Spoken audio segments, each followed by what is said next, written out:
नमस्कार दोस्तों, आज के वीडियो में आप सभी लोगों का स्वागत है। पिछले वीडियो में हमने भक्त शिरोमणि नाभादास जी के जीवन के बारे में जाना। उसी श्रृंखला को आगे बढ़ाते हुए हम श्री प्रियादास जी कृत भक्ति रसबोधनी के रस में गोते लगाएंगे। तो अधिक विलंब ना करते हुए आगे बढ़ते हैं। दोस्तों, नाभादास जी से पहले भी अनेक भक्तमाल रचे गए और बाद में भी, किंतु नाभादास जी द्वारा लिखी गई भक्तमाल को सर्वाधिक प्रतिष्ठा मिली। इसी कारण इस पर अनेक टीकाएं तथा टिप्पणियां लिखी जाने लगी।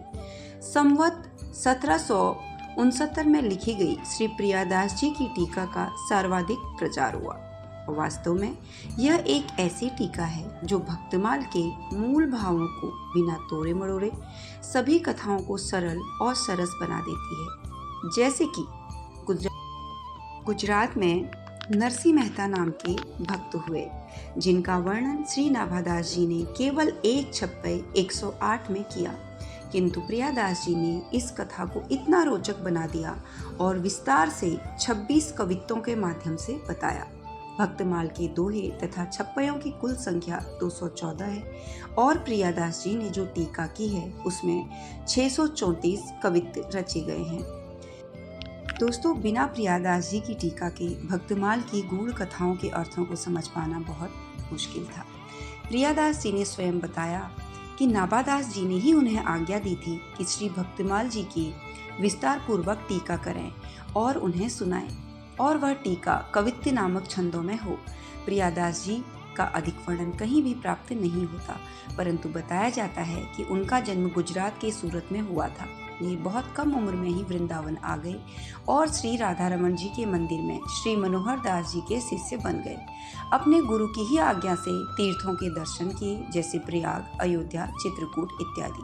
कुछ समय जयपुर में रहे और मानसी सेवा करते हुए यहीं श्री नाभादास जी ने उन्हें दर्शन देकर भक्तमाल की टीका लिखने की आज्ञा दी। उन्होंने संवत 1769 फाल्गुन कृष्ण पक्ष सप्तमी को श्री वृंदावन धाम में भक्तमाल की टीका पूर्ण की। भक्तजनों, प्राचीन समय में हमारे ग्रंथों का मूल रूप में ही पाठ किया जाता था, अर्थात संस्कृत में, परंतु समय के साथ साथ कलयुग ने अपना प्रभाव दिखाया और संस्कृत आम बोलचाल की भाषा नहीं रही। इसीलिए उन ग्रंथों में वर्णित भक्त चरित्र समझना भी दुष्कर हो गया। मान्यता है नाभादास जी और उनके गुरुदेव श्री राम सीता के ही परिकर थे। उन्होंने ही भक्तों के कल्याण हेतु इस धराधाम पर जन्म लिया। इसलिए कहा गया, बार बार पदबंदो श्री नाभा आभाएं, जिन काढ़्यो नाभा वेद को भक्तमाल रसते, अर्थात नाभादास जी ने वेदों से उनका सार भाग निकालकर लोकहित के लिए भक्तमाल जी की रचना की और श्री प्रियादास जी ने इसका टीकाकरण किया। नमस्कार, जय श्री राम।